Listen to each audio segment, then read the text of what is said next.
Mag-hi ka naman. Hi! Ikaw ipo-front ko din pag-arian ginawa. Good day mga ka-heavies! Ayan, maaga pa lang po talaga kami ay nag-ready na para po pumunta sa ating parade sa Bayan ng Silang, Cavite po. Ayan po, napakaaga po namin talaga mga ka-heavies. Bali po 3:30 AM po ay gising na ako. At dumiretso po kami ng resort po ng kumpare ni Habibi. Ay tingnan nyo naman mga ka-heavies at napaka-cute ng military niyan. Mini military chief. Ayan, sobrang cute. At syempre, pinakain muna po kami ng aming pinuntahan para po ready po tayo sa ating pagparada.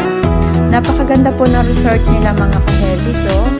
Parang nagustuhan ko tuloy mag-swimming.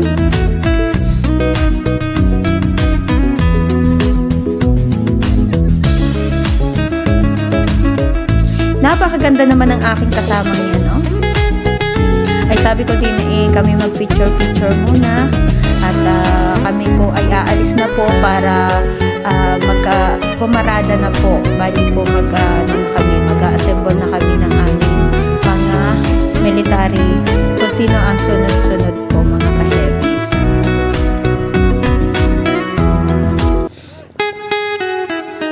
Ayan po at umaura na po kami talagang dalawa, oh. Thank you sa nag-picture. Let's go na mga ka-heavies.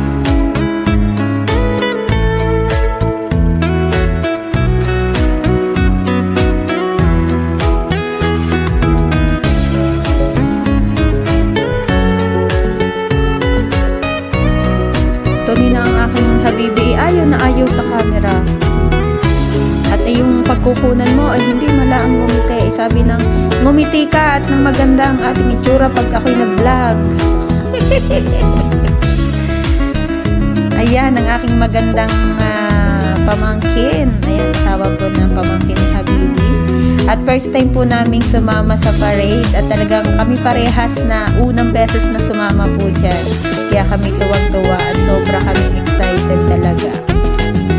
Ayan, kasama po natin ang ating angels na si Bong Aquino. At ayan po ang kanyang tinadrive, ang isa nating military chief.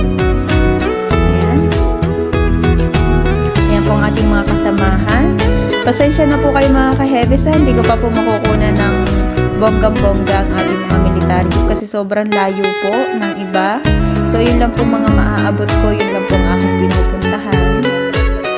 At sobra pong gaganda yan. Mamaya po sa part 2 mga ka-heavies ay ipapakita ko po sa inyo kung gaano kagaganda yan kasi may final po tayo dyan mga ka-heavies. So ayan po, pinapakita lang po muna natin ang unang kaganapan sa ating pagdating po sa lugar ng Bayan ng Silang. Nagmaganda kami dyan dalawa. Sobra na yan. Sabi ko sa kanya, iiwanan ko muna siya at ako muna yung magbablog-vlog papunta dito sa pataas.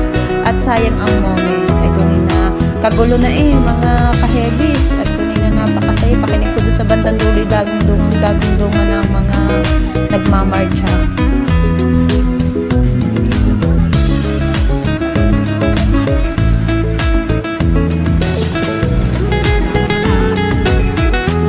Salamat po sa mga ka-jeepers ni Habibi at talaga pong binati nila ako at sabi po talaga naman po nakasama din po ako sa wakas sa pagparada. Yun po, sobrang thank you po ako sa inyo. At nakasama rin po namin kayo, nakasama ko po kayo sa araw na